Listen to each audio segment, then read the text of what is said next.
E se você pudesse entrar em uma máquina do tempo e viajar de volta aos anos de 1969? Você veria algo espetacular. O que você está vendo não é um deserto aleatório. É uma das cachoeiras mais poderosas, completamente seca, no verão e outono de 1969, as Cataratas do Niágara. Ficando sem água, durou 6 meses, e os pesquisadores queriam estudar a face rochosa das cataratas, eles temiam que se tornasse muito instável. Por causa da erosão. A erosão é o processo que quando forças naturais como a água e o vento desgastam os materiais de terra, por exemplo. Se você ver o gelo glacial ficar lamacento, isso significa que a erosão está acontecendo. 3 cachoeiras que cruzam a fronteira internacional entre o Canadá e os Estados Unidos juntas formam algo que conhecemos como as magníficas cataratas do Niágara. As 3 cachoeiras são Worcestershire Falls, American Falls e Bridal Falls.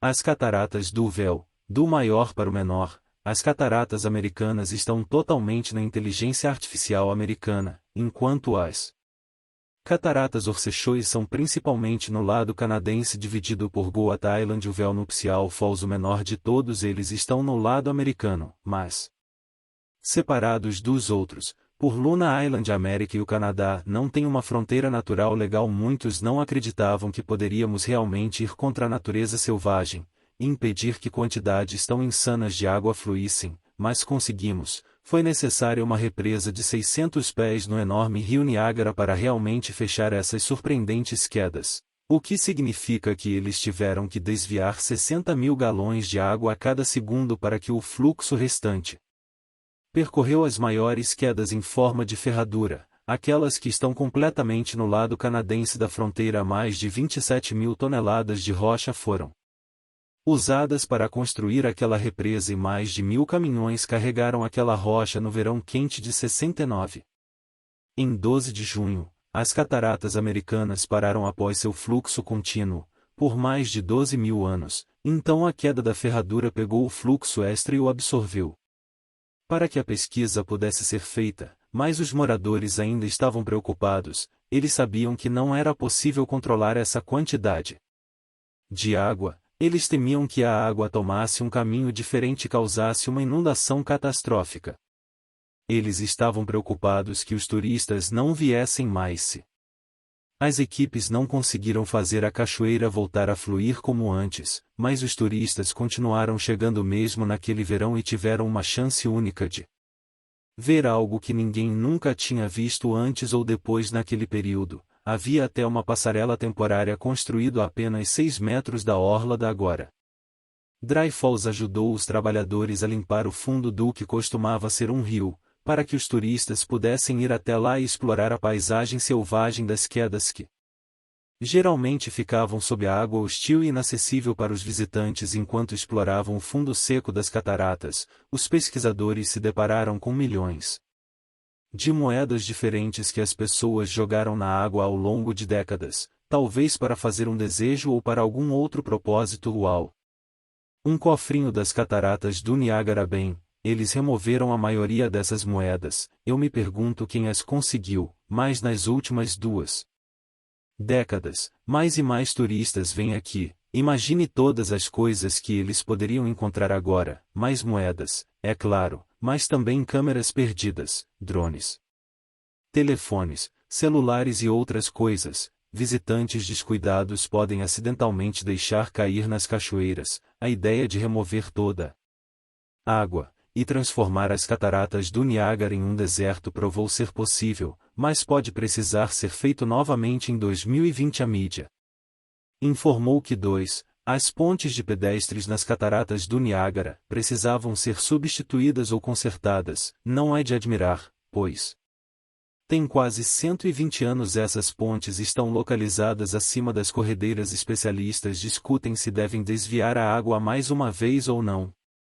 As pessoas falam muito sobre as cataratas do Niágara e alguns acreditam que estão entre as cachoeiras mais altas do mundo, mas a verdade é que não são famosas, preciosas e de tirar o fôlego, mas quando se tratar de hype, existem quase 500 outras.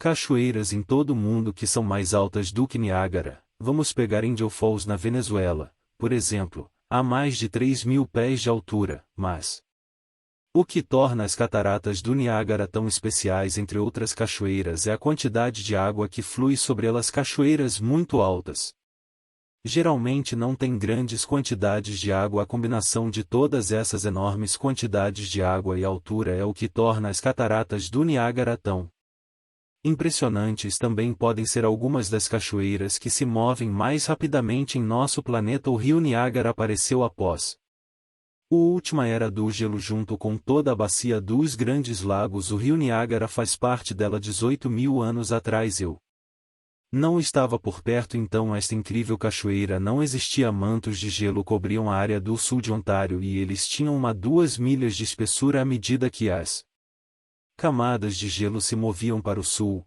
eles criaram a bacia dos Grandes Lagos e depois derreteram, liberando enormes quantidades de água nas bacias. Geralmente a água que bebemos é água fóssil, apenas 1% dela se renova ao longo do ano, com os 99% restantes vindos das camadas de gelo. A Península do Niágara não está sob os olhos há quase 12.500 anos. Quando o gelo derreteu, a água resultante começou a fluir para baixo através do que mais tarde se transformou no Rio Niágara, Lago Erie e Lago Ontário. Levou muito tempo, mas a água acabou erodindo os penhascos e formou essas espetaculares cataratas. Agora você deve ter notado que o rio Niágara é incrivelmente verde. Essa cor específica nos diz o quão poderoso a água é quando se trata de erosão. A cada minuto Niagara Falls vomita mais de 60 toneladas de minerais dissolvidos. Tudo isso junto com sal dissolvido e rocha finamente moída torna a cor tão magnífica.